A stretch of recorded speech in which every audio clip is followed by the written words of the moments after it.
What's going on, everybody? Spencer McDuffie here. Hope you're having a fantastic day. So you don't want to overprice your property. You want to make sure that when you list your property, it actually sells in today's current market. So how exactly do you find the current fair market value on the home? To answer the question, the first thing we need to know is what exactly is fair market value? Well, guys, fair market value is very simple. Fair market value is what a buyer is willing to pay for a product, in this case, a home that's for sale, and what a seller is willing to accept in terms of the price that they receive for that property. It's as simple as that, guys. What will a buyer pay? What will a seller accept? Seller wants more, buyer wants less, and then they find that way in the middle, and you've achieved fair market value. One thing to keep in mind when you're talking about fair market value as it comes to real estate, your home has to appraise. So if you get that crazy buyer from California, you know the one I'm talking about, who comes in and makes you a crazy, ridiculous offer, but they're using financing, and you got to get an appraisal on the home, be sure that you not only rely on fair market value, because there is appraisal requirements as well.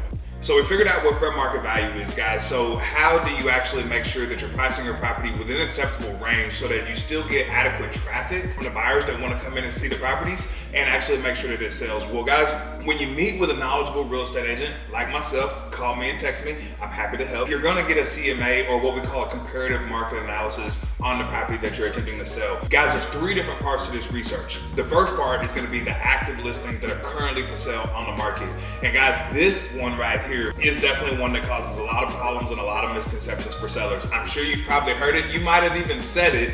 Well, my neighbor down the street sold for $285, so if he can get that, then I can get at least $315, right? The caveat is, did your neighbor's house down the street actually ever sell? A lot of people will price their homes and they'll look on Zillow and they'll look up Realtor.com and they'll see that what homes are currently for sale and what they're listed at. And then they make their price recommendation for their home based on that information. Guys, this is a big mistake that tons of sellers make.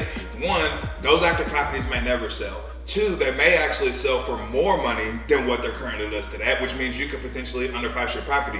Three, a lot of the times, guys, sellers do have to reduce their prices in order to make the property sell. So looking at the active comps is not the best way to determine a value for your property. So let's get a little bit more efficient and a little bit more effective in valuing your property. Looking at the current pending homes. What is a pending home? Guys, this is a property that's currently under contract on the market. It's passed inspections and is just waiting for the escrow process to be finished up to make it to the closing table. Guys, these comps are slightly more reliable than the active properties, but we still don't know what the home is actually sold for. We don't know if it will actually close. We don't know if it will make appraisal, etc. So although these are a little better than looking at active properties to determine the value of your home and make sure it's priced correctly, you may not want to rely on these only. But again, they are better than active properties. Number three, guys, this one is the golden goose. This one is the best way to determine if you are pricing your home correctly on the market, and that is going to be looking at the sold comparables. The sold comparables are by far the best way to determine your home's current value,